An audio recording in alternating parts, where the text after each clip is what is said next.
First of all, we got some information from the Treasury Department today, which you probably all got too, saying, well, wait a minute, we're not going to audit anybody who makes less than $400,000. I think they sent that out because they heard we were having this press conference.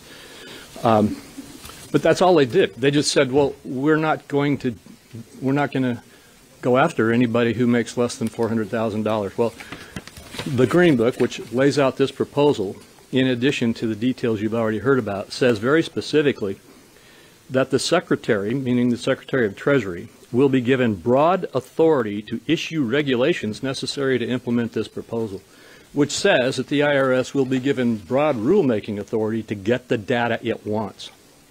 Now, the IRS, in the very thing they sent out today, trying to say, well, we aren't going to go after anybody who makes less than $400,000, also said, you know, we already have the paycheck information on folks, and we already have the interest income information on folks, but we need the rest. That's the point of all this. Why did they start out at $600?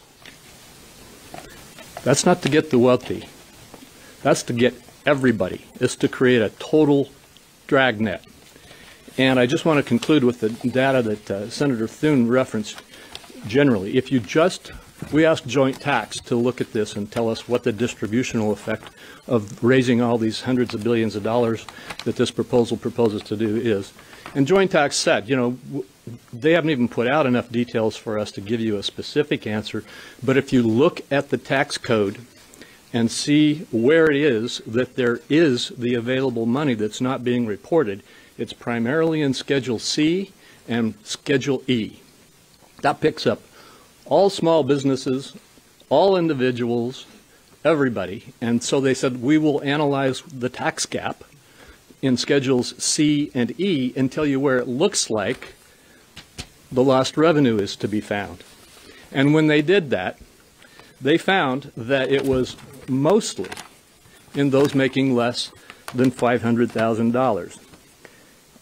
Over 50% of it is those making less than $50,000. Another 21%, I got to get my glasses out here.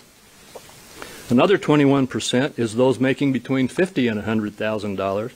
Another 12% is those making between $100,000 and $2,000, and another 6% is those making $200,000 to $500,000. And when you get to those making $500,000, not $400,000, but $500,000 or more, that only accounts for 4% to 9% of the expected recoveries that can come from analyzing these schedules.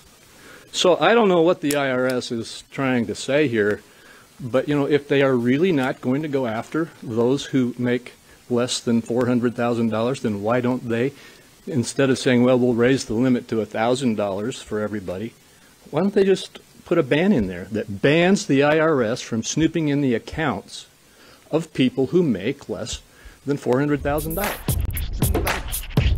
Yeah.